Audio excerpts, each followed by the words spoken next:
Good morning everyone. আৰু এয়া ৰাতিপুৱা শুই উঠি চিধা তললৈ আহিছোঁ। অমুক টিফিন বনাবলৈ আছে, তাক উলিয়াবলৈ আছে। আৰু এয়া বাহিৰত আজি দুদিনমান বৰষুণৰ পিছত ৰ'দ দিছে। আৰু এয়া আমি ওলালোঁ যাবলৈ। আহিছোঁ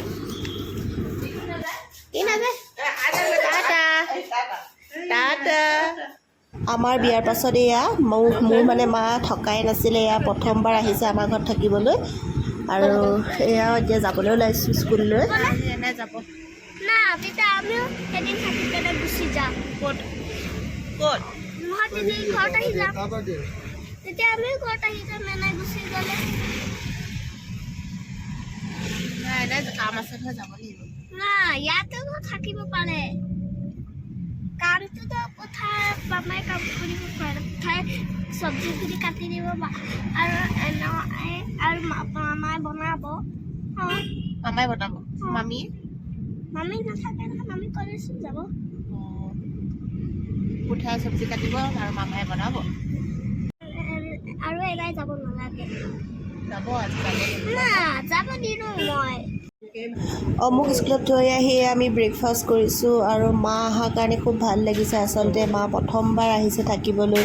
আমাৰ বিয়া ইমান বছৰ হৈ গ'ল, মানে মোৰ ঘৰৰ পৰা কোনো থকাই নাই, কিয়নো ইয়াতে ওচৰীয়ে ঘৰ। আৰু কালি মানে অমুৱে মাক জোৰ জবস্তি লৈ আহিলে স্কুলৰ পৰা আহোঁতে, থাকিবই লাগিব বুলি। আমি খাওঁ হা, তুমি এনেকৈ থাকা অলপ সময় দেই বাবা, থাকিবা।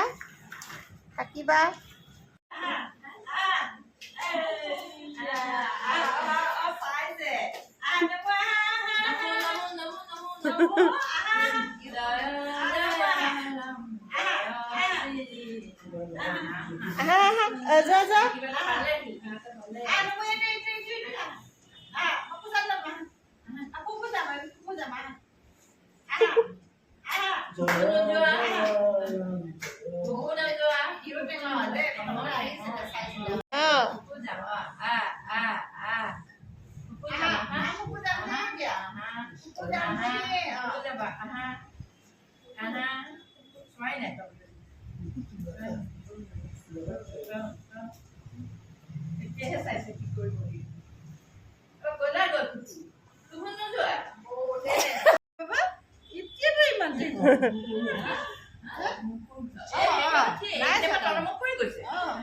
মানে কাৰো ওচৰলৈ নাযায় আৰু দুইজনীকে সন্তুষ্ট কৰি দিলেহি।